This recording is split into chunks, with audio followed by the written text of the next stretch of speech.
Hello, welcome to the Dr. J Bridge Show. My name is Jim Sternberg. This is my co-host Vicky. So Jim, what is this month's talk about? This month we're going to talk about unconventional bidding, a topic that we've been discussing in my talks before. And we're going to continue last month's discussion about the two-club opening bid. And this month we'll discuss how to respond to it. So let's get started. Let's talk about conventional or unusual bidding. Which type of player are you? Some players have reputations as being frisky players, often choosing unusual actions. I know I've been told, perhaps accused is a better word, that I make a lot of unusual or unpredictable actions. Are these accusations justified? Well, yes, it's true that I do, if it feels right, and I'm sure lots of experienced players feel similar urges, but often they don't give in to their feelings. Why is that? Maybe it's a lack of courage, or they're just afraid to occasionally be wrong and give away a big swing. Maybe. Anyhow, I recently discussed this topic in depth with Zia Mahmood, who you know is one of the world's most colorful bridge personalities, well known in the world as the most frisky, unpredictable player. Let me share some of his thoughts with you. In bridge, whatever is the so-called normal is really just a variable, not an absolute. Some irregular actions that we take are simply disagreements as to what exactly is normal. For example, overcalling a 4-card suit, occasionally bidding a 3-card suit, opening in third seat a preempt, maybe on a 5-card suit, opening no trump with unbalanced patterns. Actually, these things are becoming so common that I'm almost conservative by comparison. Zia said that bridge players are divided into two camps. Those, the majority, who play not to lose, and those who try to win. It's sad that today's players are far less adventurous than the rubber bridge players of the past eras. Zia says that he knows that even he makes too many mistakes to merely sit and play down the middle. He wants to prepare a little insurance for his expected gaffes, and so he needs to create situations. I myself do far less, I know, that I'm given credit for, but I do know that it's beneficial to be thought of as lucky and tricky, the kind of player that really nobody likes to play against. Also, such tactics vary depending on your partner. Some partners have the ability to see the larger picture, to understand that getting 3 or 4 winning results for every one of your losing results is certainly a worthwhile exchange. On the other hand, others seem not to notice the favorable outcomes and get upset when an unfavorable one comes along. In this latter case, it is sort of counterproductive to follow my usual bent, since any gain is offset, or even more, by partners' reduced performance. Some regular duplicate partners might feel less happy about the bad results than the actual pleasure they could get from the successful operations. And it's important, of course, to keep partners on your side. This has not always been one of my strengths.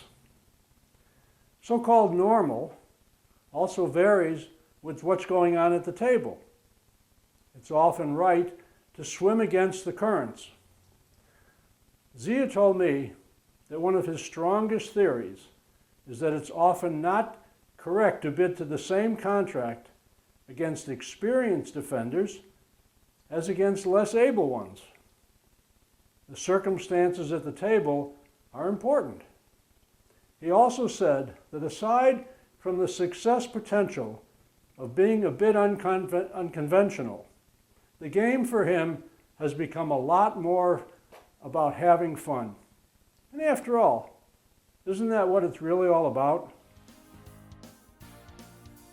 What should responder bid after a two-club opening bid?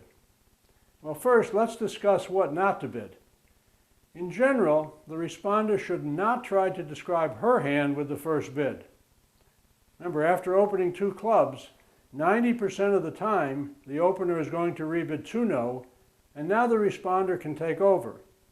If the responder has a 1-suited hand, she's not interested in hearing about your suit, but rather knowing about your controls. So a waiting bid of 2 diamonds is fine for a casual partnership. I strongly suggest not to play step responses showing the number of high card points you have. After all, partner needs aces and kings, not a lot of queens and jacks to determine slam possibilities. So that a scattering of your high card points in queens and jacks won't be very helpful for slam purposes. A bid which is in vogue right now is using a 2-heart response as a negative and 2 diamonds as a positive. I can tell you that I know very few expert partnerships, if any, who use this. For one thing, hearts may be a playable contract.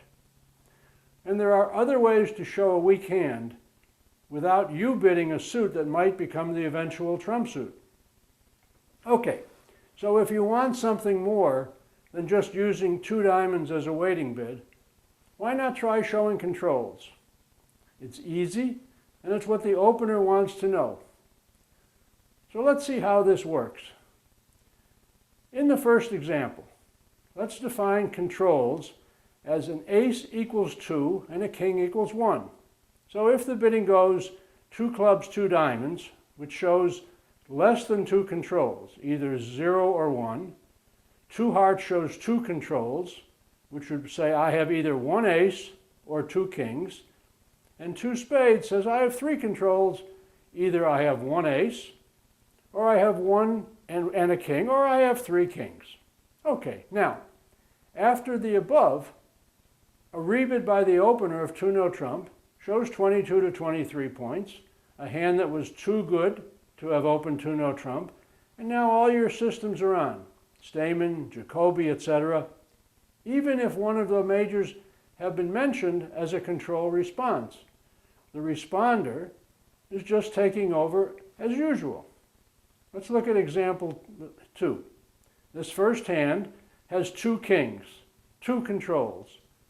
So the bidding would go 2 clubs, 2 hearts, saying I have 2 controls.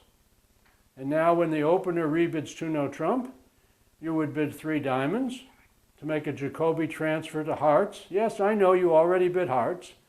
Your partner will bid 3 hearts, and now you'll bid 3-no trump to give your partner a choice of games between hearts or no trump. Okay, now let's look at the next.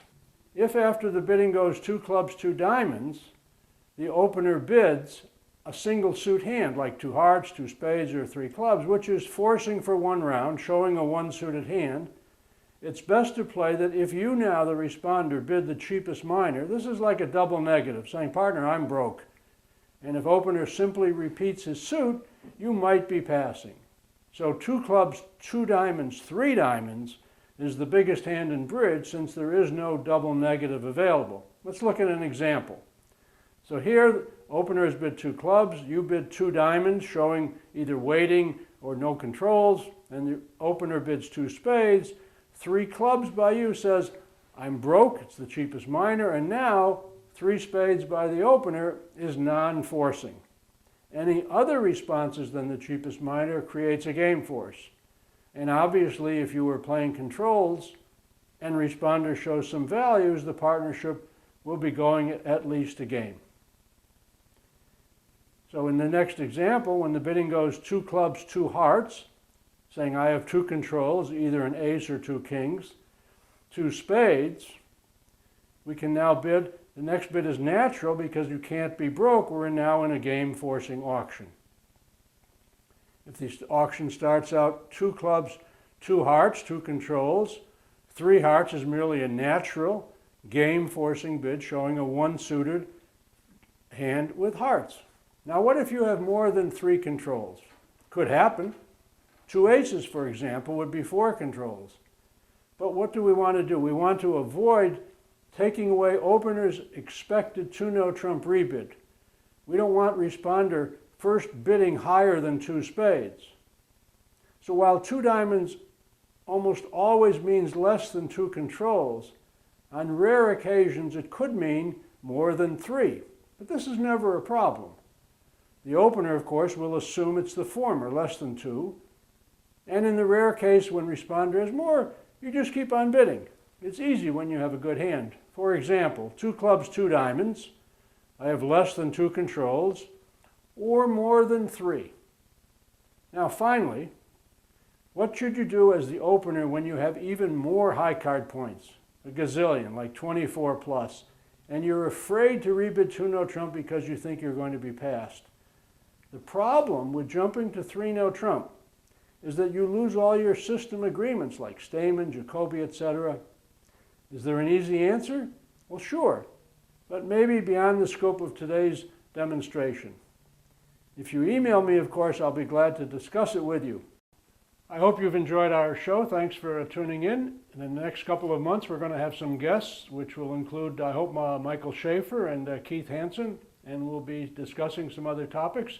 So be sure to tune in. Bye, see you next month.